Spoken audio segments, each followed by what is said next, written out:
जय हिंद दोस्तों इस वीडियो में आपको बताने वाला हूं राजस्थान स्टाफ सिलेक्शन बोर्ड यानी कि RSM SSB lab technician and assistant radiographer online form 2020 के बारे में कि कैसे आपको ये फॉर्म फिलअप करना है। तो आप इस वीडियो को देखते रहिए, मैं आपको इसके बारे में पूरी जानकारी देने वाला हूं जिससे कि आप इस फॉर्म को बिना किसी मिस्टेक के भर पाओगे। तो चलिए दोस्तों शुरू करते हैं। दोस्तों फॉर्म फिलअप करने से पहले आप यहाँ पर भर्ती के बारे में थोड़ी सी शॉर्ट इन्फॉर्मेशन जान लीजिए। तो आप लोग इसमें 18 जून 2020 से लेकर 2 जुलाई 2020 तक आवेदन कर पाओगे। और यहाँ पर जो एप्लीकेशन फीस रखी गई है जनरल ओबीसी क्रीमी लेयर के लिए वो 450 है, ओबीसी नॉन क्रीमी लेयर के लिए 350 है और एससी एसटी के लिए 250 रुपये रखी गई है। मिनिमम एज लिमिट 18 साल है और मैक्सिमम एज लिमिट 40 साल है। इसके अलावा गवर्नमेंट रूल्स के अकॉर्डिंग एससी एसटी कैंडिडेट को 5 साल की छूट और ओबीसी को 3 साल की छूट आयु सीमा के अंदर दी जाएगी। लैब टेक्नीशियन के लिए यहाँ पर आपके 1119 पद है और आवेदन करने के लिए आपसे 10+2 इंटरमीडिएट यानी कि 12वीं पास की योग्यता, साथ ही आपके पास बायोलॉजी मैथमेटिक्स होना चाहिए 12वीं के अंदर and diploma in lab technician with registration in Rajasthan paramedical council, knowledge of Hindi and Rajasthani culture. ये आपके पास अगर एग्जैक्ट क्वालिफिकेशन है तो तभी आप इसमें आवेदन करने के लिए एलिजिबल हो पाओगे। असिस्टेंट रेडियोग्राफर के लिए आपके 1058 पद है और इस पर आवेदन करने के लिए आपसे 12वीं पास की योग्यता, साथ ही आपके पास यहाँ पर radiographer course exam passed with registration in Rajasthan paramedical council. तो यानी कि यहाँ पर आपसे रेडियोग्राफर का कोर्स मांगा है आवेदन करने के लिए। नीचे आप यहाँ पर वैकेंसी डिटेल भी देख सकते हो। अब चलिए इसकी ऑफिशियल वेबसाइट पर चलते हैं जहाँ से आपको अप्लाई करना है। तो यहाँ पर जो अभी आप वेबसाइट देख पा रहे हो इसी के माध्यम से अप्लाई किया जाएगा। अभी यहाँ पर जो मैं आपको स्टेप बताने वाला हूँ ये स्टेप आपको सेम टू सेम फॉलो करते जाना है और मैं आपको गारंटी देता हूँ कि आपको ये फॉर्म भरने में कोई भी मिस्टेक नहीं आएगी। यहाँ पर आपको दो ऑप्शन देखने को मिलेंगे, एक है लॉगिन का और दूसरा है रजिस्ट्रेशन का। तो अगर आप पहले से इसके अंदर रजिस्टर्ड हो तो आपको यहाँ पर अपनी डिजिटल आइडेंटिटी, पासवर्ड और कैप्चा डाल करके लॉगिन कर लेना है। पर अगर अभी आप फ्रेशर हो तो आपको पहले रजिस्ट्रेशन करना होगा। तो यहाँ पर आपको रजिस्ट्रेशन के ऊपर क्लिक कर देना है। अब क्लिक करने के बाद आपके सामने कुछ थोड़ा सा जो इंटरफेस है वो डिफरेंट होगा। यहाँ पर आप सिटीजन, उद्योग, गवर्नमेंट एम्प्लॉय और फेसबुक, गूगल, ट्विटर यानी कि ये ऑप्शन आपको दिए गए हैं जिनके माध्यम से आप इसके अंदर रजिस्टर्ड हो सकते हो। तो यहाँ पर आप जिस भी माध्यम से होना चाहते हो वो हो सकते हो। मैं आपको यहाँ पर गूगल का इस्तेमाल करके बताने वाला हूँ कि कैसे आप इसमें अकाउंट यानी कि रजिस्ट्रेशन कर पाओगे। तो यहाँ पर आप गूगल सेलेक्ट कर लीजिए। जैसे ही आप गूगल सेलेक्ट करोगे तो जो भी आप ईमेल आईडी यहाँ पर देना चाहते हो रजिस्ट्रेशन करने के लिए वो यहाँ से, अगर आपके पहले पीसी के अंदर बहुत सारी ईमेल आईडी है वो आपको सिलेक्ट करनी है, नहीं तो आपको अपनी ईमेल आईडी भर करके आगे मैं आपको बताता हूँ कि क्या करना होगा। तो यहाँ पर मैं अपनी ईमेल आईडी ये सिलेक्ट कर लेता हूँ।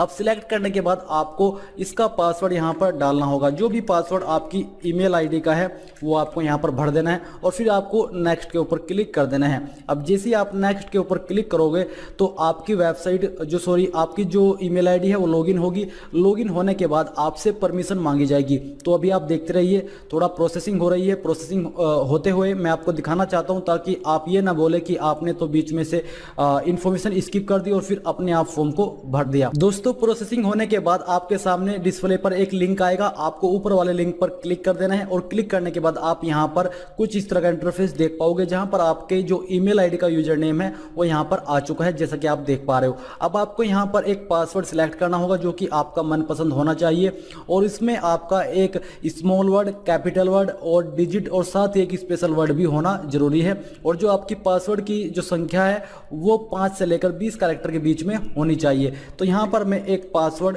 सिलेक्ट कर लेता हूं यानी कि भर लेता हूं। आपको भी अपनी मनपसंद के अनुसार यहां पर एक पासवर्ड भर लेना है। तो चलिए मैं यहां पर ये पासवर्ड भर करके दोबारा कंफर्म कर देता हूं।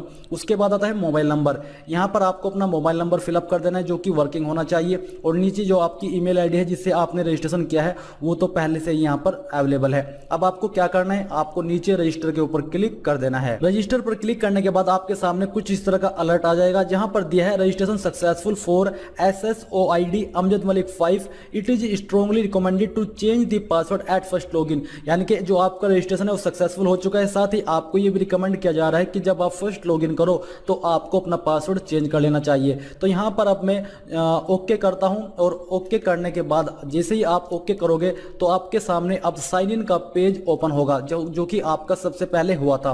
तो यहाँ पर आपको अपनी SSO ID भरनी है जो कि आपका यूजर नेम होगी और जो कि अभी आपने देखी है रजिस्ट्रेशन करने के बाद अब यहाँ पर जो पासवर्ड आपने सिलेक्ट किया था अभी जो आपका रजिस्ट्रेशन है वो करते वक्त वो आपको भर देना है।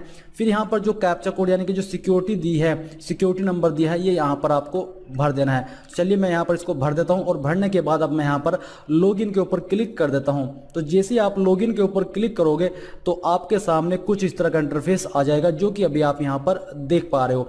यहाँ पर जो आपकी जो SSOID यानी कि यूजर नेम है, इसके बाद आपका फर्स्ट नेम है, तो यहाँ पर आपको अपना फर्स्ट नेम डाल देना है। अगर आपका कोई लास्ट नेम है वो डाल देना, वो भी आपको यहाँ पर फिलअप कर देना है। मैं आपको बता दूं कि जो आप यहाँ पर नेम फिलअप कर रहे हो ये नेम आपको अपनी 10th की मार्कशीट के अनुसार ही भरने होंगे। इसके बाद डेट ऑफ बर्थ, यहाँ से आपको अपनी डेट ऑफ बर्थ सिलेक्ट कर लेनी है। जो भी आपकी डेट ऑफ बर्थ है वो यहाँ से आपको इस प्रकार से सिलेक्ट कर लेनी है, जैसे कि मैंने अभी यहाँ पर आपको सिलेक्ट करके दिखाया है। इसके बाद आपको अपना जेंडर सिलेक्ट करना है। फिर यहाँ पर आपका जो मोबाइल नंबर है वो तो आपने पहले ही भर दिया है। अब आता है टेलीफोन नंबर। क्या आप उसके अलावा कोई और नंबर भी देना चाहते हो तो आप वो यहाँ पर भर सकते हो। आपका पोस्टल एड्रेस क्या है, आपको यहाँ पर अपना पोस्टल एड्रेस भर देना है। यहाँ पर आपको अपना पोस्टल कोड फिलअप कर देना है। फिर इसके बाद आपको अपनी डिस्ट्रिक्ट यहाँ पर भर देनी है। इसके बाद यहाँ से आपको अपनी स्टेट सिलेक्ट कर लेनी है। जो भी आपकी स्टेट है वो आपको यहाँ से सिलेक्ट कर लेनी है। अब इसके बाद आपको यहाँ पर है बहामास ID इनरोलमेंट नंबर, तो ये आपके लिए नहीं है। और ये भी आपके आधार ID VID ये भी आप यहाँ से भर सकते हो अगर आप चाहो तो जैसे ही आप इसके ऊपर क्लिक करोगे तो यहाँ पर आप अपनी अपडेट आधार नंबर यानी कि अपनी जो आधार कार्ड की वर्चुअल ID है वो यहाँ पर भर सकते हो। और भरने के बाद आपको कंटिन्यू के ऊपर क्लिक कर देना है। और फिर जब आपकी सभी जानकारी भर जाए तो आपको अपडेट के ऊपर क्लिक कर देना है। अपडेट पर क्लिक करने के बाद प्रोसेसिंग होगी और प्रोसेसिंग होने के बाद आप यहां पर देखोगे अलर्ट में your SSO profile has been updated successfully and a notification has been sent through SMS and और ईमेल, यानी कि आपको एक नोटिफिकेशन मैसेज और मेल के माध्यम से भेज दिया गया है। अब आपको यहाँ पर ओके करना है। अब जब आप ओके कर लोगे तो आपके सामने आपके जो फॉर्म है उसका डैशबोर्ड ओपन हो जाएगा। अभी प्रोसेसिंग हो रही है। प्रोसेसिंग होने के बाद आप यहाँ पर देखोगे कि आपके फॉर्म का डैशबोर्ड ओपन हो चुका है। अब मैं आपको बताता हूं कि कैसे आपको अप्लाई करना है। दोस्तों यहां पर आप देख पा रहे हो कि बहुत सारे ऑप्शन दिए गए हैं। इसमें आप कंफ्यूज मत होइएगा क्योंकि मैं आपको बताने वाला हूं कि कैसे आप इस फॉर्म को भर पाओगे। यहां पर आप जैसे ही आपके सामने इस तरह के ये ऑप्शन आ जाए, आपको क्या करना होगा, यहां पर आप जैसे नीचे आओगे तो देखोगे रिक्रूटमेंट पोर्टल, तो आपको इसके ऊपर क्लिक कर देना है। रिक्रूटमेंट पोर्टल के ऊपर क्लिक करने के बाद अब आपके सामने यहाँ पर कुछ इस तरह का इंटरफेस आ जाएगा जहां पर आप देख सकते हो ऑनगोइंग रिक्रूटमेंट के अंदर direct recruitment of paramedical cadre lab technician and assistant radiographer 2020। तो यहाँ पर आपको इसके नीचे अप्लाई नाउ के ऊपर क्लिक कर देना है और यहाँ से आपको दिया जा रहा है do you want to fetch data from candidate profile, यानी कि अगर आपने पहले कभी इसके अंदर आवेदन किया था तो क्या आप वही प्रोफाइल की जानकारी यहाँ पर फैच करना चाहते हो। अगर करना चाहते हो तो यस कर दीजिए, नहीं तो आपको नो करना है। अगर आप यहाँ पर यस कर दोगे तो आपके सामने वो जानकारी आ जाएगी, बट आपको वैसे भी उसमें चेंजेस करने का मौका मिल जाएगा। तो यहाँ पर आपको चूज कर लेना है कि आपको कौन सी पोस्ट पर अप्लाई करना है, लैब टेक्नीशियन या असिस्टेंट रेडियोग्राफर। तो हम यहाँ से लैब टेक्नीशियन चूज कर लेते हैं। इसके ऊपर क्लिक करने के बाद अब यहाँ पर आपके सामने कुछ इस तरह का इंटरफेस आ जाएगा जहाँ पर सबसे पहले दिया जा रहा है कैंडिडेट नेम। तो जो भी आपका नाम है वो यहाँ पर आपको एंटर कर देना है। तो आप देख सकते हो ये यही मेरी जानकारी फैच की गई है, वैसे इसमें मैं अभी भी चेंजेस कर सकता हूँ। फिर इसके बाद आपको अपना फादर नेम यहाँ पर डालना है 10वीं की मार्कशीट के अनुसार। मदर नेम यहाँ पर आपको अपना एंटर करना है। जेंडर आपको यहाँ से अपना चूज कर लेना है और डेट ऑफ बर्थ आपकी जो भी है वो यहाँ से आपको कैलेंडर के ऊपर क्लिक करके सिलेक्ट कर लेनी है। फिर यहाँ पर दोस्तों आपको अपनी कास्ट कैटेगरी सेलेक्ट करनी होगी, जो भी आपकी इनमें से कास्ट कैटेगरी है। इसके अलावा क्या आप आर्थिक रूप से कमजोर वर्ग से, अगर है तो यहाँ पर चूज कर लीजिए यस नो में, नहीं तो आपको वैसे यस नो में ही आंसर देना है। और यहाँ पर है स्पेशल एबल्ड कैटेगरी, क्या आप विकलांग है, अगर है तो आपको ये कैटेगरी चूज करनी है, नहीं तो आपको नॉट एप्लीकेबल सेलेक्ट कर लेना है। फिर आता है सब स्पेशल एबल्ड कैटेगरी, तो अगर आप यहाँ पर इनमें से कोई ऑप्शन चूज करते हो तो उसमें से आपकी सब स्पेशल एबल्ड कैटेगरी कौन सी है वो आपको यहाँ पर चूज करनी होगी। रिलीजन आपका जो भी है वो यहाँ से आपको सिलेक्ट कर लेना है। इसके बाद मैरिटल स्टेटस भी आपको यहाँ से अपना चूज करना होगा, जितने स्टेटस यहाँ पर दिए जा रहे हैं उनमें से कोई एक। अगर आप यस करोगे तो आपको यहाँ पर अपनी पत्नी का नाम और आपके कितने बच्चे थे, किस डेट से पहले थे, यहाँ पर आपको ये सब जानकारी दी जा रही है, आपको उसके अनुसार ये सब भरनी होगी।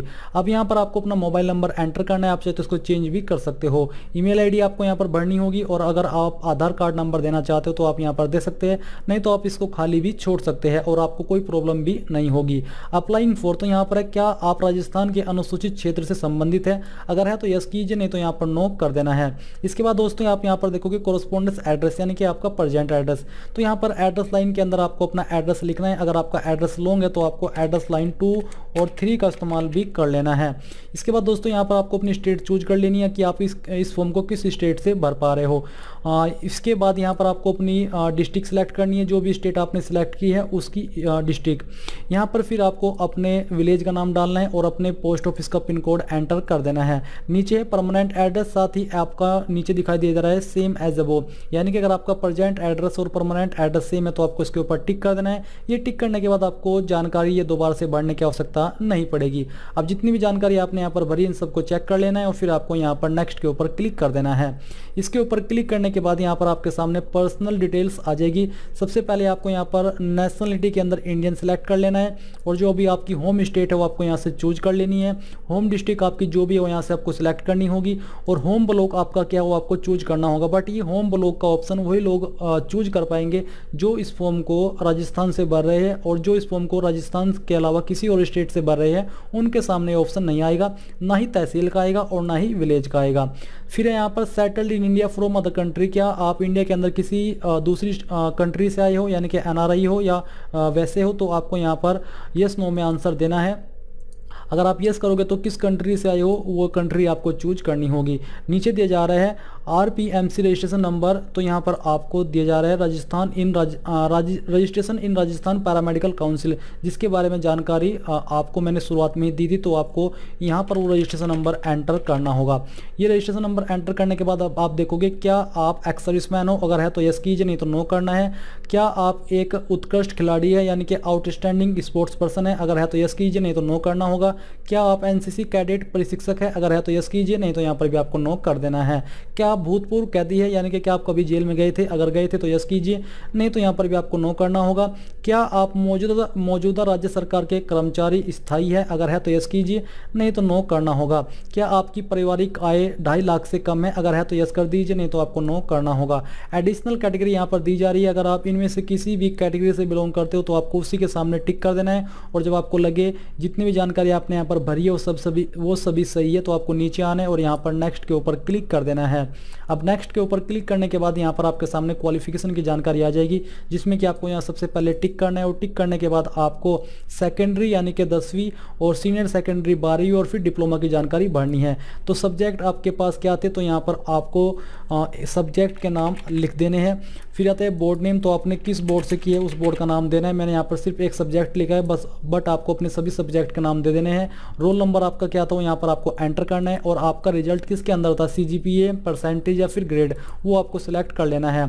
फिर आपने अपनी 10वीं किस ईयर के अंदर पास की थी वो यहाँ पर आपको चूज करना होगा और आपकी कितनी प्रतिशत या फिर ग्रेड थी वो आपको यहाँ पर फिलअप कर देना है।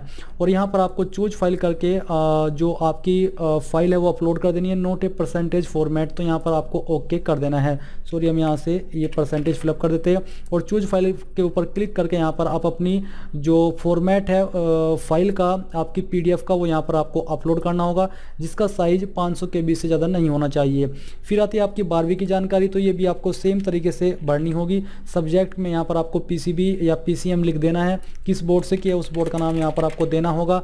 रोल नंबर आपका क्या था वो आपको एंटर करना है। परसेंटेज के अंदर आपके मार्क्स थे या CGPA या फिर ग्रेड वो आपको सिलेक्ट करना है। किस ईयर के अंदर आपने पास कर ली थी वो यहाँ पर आपको चूज करना होगा और परसेंटेज यहाँ पर आपको सेम तरीके से एंटर कर देना है। यहाँ पर भी आपको चूज फाइल के ऊपर क्लिक करके यहाँ पर अपनी 12वीं की मार्कशीट की फोटोकॉपी अपलोड कर देनी है। अब आता है diploma in medical lab technician, जो कि इसमें अप्लाई करने के लिए आपके पास होना चाहिए। तो यहाँ पर आपको सब्जेक्ट लिखना है, बोर्ड का नाम या फिर यूनिवर्सिटी का नाम लिखना है कि आपने किस यूनिवर्सिटी से की है, रोल नंबर यहाँ पर डाल देना है और बाकी की जानकारी आपको सेम तरीके से भर देनी है। फिर यहाँ पर दोस्तों नीचे आता है एक्सपीरियंस, तो अगर आपके पास एक्सपीरियंस है और आप देना चाहते हो तो आप यहाँ पर उसकी जानकारी भर सकते हो। आपको यहाँ पर इनमें से क्लिक करके चूज कर लेना है कि आपके पास एक्सपीरियंस जो है वो इनमें से किस में से है, वो आपको सिलेक्ट करना है और किस डेट से आपने वो जॉब ज्वाइन की थी वो डेट यहाँ से चूज करनी होगी। कब तक की थी वो डेट, मंथ, ईयर आपको चूज करना होगा। नेम ऑफ एम्प्लॉयर, आपको उस कंपनी या फिर एम्प्लॉयर का नाम यहाँ पर देना होगा जहाँ पर आपने काम किया है। आपकी जॉब का नेचर क्या था यहाँ पर आपको भरना होगा, किस वजह से आपने जॉब छोड़ी वो यहाँ पर आपको रीजन फॉर लिविंग में भरना है, और किस पद पर आप काम करते थे वो यहाँ पर आपको डेसिग्नेशन में भरना होगा। और साथ ही आपको अपने एक्सपीरियंस सर्टिफिकेट भी अपलोड करना होगा चूज फाइल के ऊपर क्लिक करके। तो दोस्तों जब ये जानकारी आपकी फिलअप हो जाए तो आपको नीचे आना है और यहाँ पर आपको नेक्स्ट के ऊपर क्लिक कर देना है। अब दोस्तों नेक्स्ट के ऊपर क्लिक करने के बाद आपके सामने यहाँ पर जो आपके डॉक्यूमेंट्स की जानकारी आ जाएगी, जिसमें कि आपको अपना फोटोग्राफ, सिग्नेचर इन हिंदी और सिग्नेचर अपलोड करना होगा, यानी कि एक सिग्नेचर हिंदी के अंदर और एक सिग्नेचर इंग्लिश के अंदर। तो आपको क्या करना है, यहाँ पर आपको चूज फाइल के ऊपर क्लिक करना है और जहाँ पर भी आपका फोटो है वो आपको सिलेक्ट करके अपलोड कर देना है। पर ध्यान रहे कि आपके फोटो का साइज मिनिमम 50 KB और मैक्सिमम 100 KB, यानी कि 50 से 100 KB के बीच होना चाहिए, तो आपका फोटो अपलोड हो जाएगा और कोई भी एरर नहीं आएगा। इसी प्रकार से आपको अपना सिग्नेचर अपलोड करना है और सिग्नेचर का साइज 20 से 50 KB के बीच रहना चाहिए। और जो आपका सिग्नेचर इन हिंदी है ये भी आपको सेम तरीके से अपलोड करना है। मैं यहाँ पर आपको दिखा देता हूँ। आपको चूज फाइल के ऊपर क्लिक करना है और जहाँ पर भी आपकी पिक्चर है यानी कि फोटोग्राफ का इमेज है वो आपको सिलेक्ट करना है और वो यहाँ से आपको सिलेक्ट करके अपलोड कर देना है। तो चलिए मैं यहाँ से इसको सिलेक्ट कर लेता हूँ और ओपन कर देता हूँ। ओपन करने के बाद यहाँ पर आपका सिग्नेचर आ जाएगा। अब आपको नीचे आना है और यहाँ पर देखने को मिलेगा बॉडी मार्क। तो अगर आपकी बॉडी के ऊपर कोई एक ऐसा मार्क है जिससे आपके शरीर की पहचान होती है तो आपको उस मार्क के बारे में यहाँ पर लिखना है। अगर नहीं है देखने के बाद भी तो आप नो मार्क लिख सकते हो, यानी कि नो मार्क का मतलब कोई मार्क नहीं है। अब यहाँ से आपको नेक्स्ट के ऊपर क्लिक करना है। इसके ऊपर क्लिक करने के बाद आपके सामने आपके फॉर्म का प्रीव्यू आ जाएगा, जो कि आप यहाँ पर देख सकते हो। और जितनी भी जानकारी आपने इस फॉर्म के अंदर भरी है इन सभी जानकारी को आप यहाँ से कंफर्म कर सकते हो। और अगर आपको लगता है कि कहीं पर कोई जानकारी गलत है तो आप इसको एडिट भी कर पाओगे। तो आपको नीचे आना है और पूरी तरीके से श्योर होकर के डिक्लेरेशन के ऊपर क्लिक करना है। और अगर आप कोई जानकारी चेंज करना चाहते हो तो अपडेट के ऊपर क्लिक करना है, नहीं तो आपको पे फी के ऊपर क्लिक करके यहाँ से ओके कर देना है। अब ओके करने के बाद यहाँ पर आपको फिर से पे फीस के ऊपर क्लिक करना है और यहाँ से आपको ओके कर देना है और यहाँ से फिर से आपको ओके करना होगा। अब यहाँ पर आपको जो पेमेंट का पेज है उसके ऊपर ट्रांसफर किया जाएगा। ये देख लीजिए आपके सामने कुछ इस तरह का इंटरफेस आ जाएगा। यहाँ से आपको अगर नेट बैंकिंग के माध्यम से फीस जमा करनी है तो आपको अपनी बैंक की नेट बैंकिंग चूज कर लेनी है, नहीं तो यहाँ से आपको एग्रीगेटर सेलेक्ट करना है और फिर आपको सिलेक्ट बैंक के ऊपर क्लिक करके ये गेटवे चूज कर लेना है और फिर आपको पे नाउ के ऊपर क्लिक करना है। पे नाउ के ऊपर क्लिक करने के बाद यहाँ पर आपके सामने बिल डेस्क आ जाएगी, जिसमें कि आप जिस भी माध्यम से फीस जमा करना चाहते हैं वो कर पाओगे। तो थोड़ा सा वेट कर लीजिए, अभी यहाँ पर प्रोसेसिंग हो रही है। और ये देख लीजिए आपके सामने ऑप्शन आ चुका है। आप यहाँ पर क्रेडिट कार्ड, डेबिट कार्ड या फिर नेट बैंकिंग के माध्यम से फीस जमा कर सकते हो। अगर क्रेडिट कार्ड के माध्यम से करना चाहते हो तो यहाँ से आप ये चूज कर लीजिए और जानकारी भर करके एप्लीकेशन फीस जमा कर दीजिए। अब यहाँ पर जब आप फीस जमा करोगे और अगर आपकी फीस बैंक अकाउंट से कट हो जाए बट आपके अकाउंट के अंदर नोट पेड आए या फिर फेल्ड आए तो आपको दोबारा से फीस जमा नहीं करनी है। आपको 24 से 48 घंटे का वेट करना है। इस समय के अंदर आपकी फीस अपडेट हो जाएगी और आपको दोबारा फीस जमा करने की आवश्यकता नहीं पड़ेगी। तो दोस्तों ये थी आपकी Rajasthan lab technician and assistant radiographer online form 2020 के बारे में पूरी जानकारी। आई होप ये जानकारी आपको पसंद आई होगी। अगर आई है तो प्लीज़ उस वीडियो को लाइक, शेयर और साथ ही साथ आपके अपने यूट्यूब चैनल ज्ञानदेव होस्ट को सब्सक्राइब कर ले और सब्सक्राइब करने के बाद बेल के आइकन को दबा दे ताकि आपको आगे आने वाली वीडियोस के नोटिफिकेशन सबसे पहले मिल पाए। जय हिंद दोस्तों।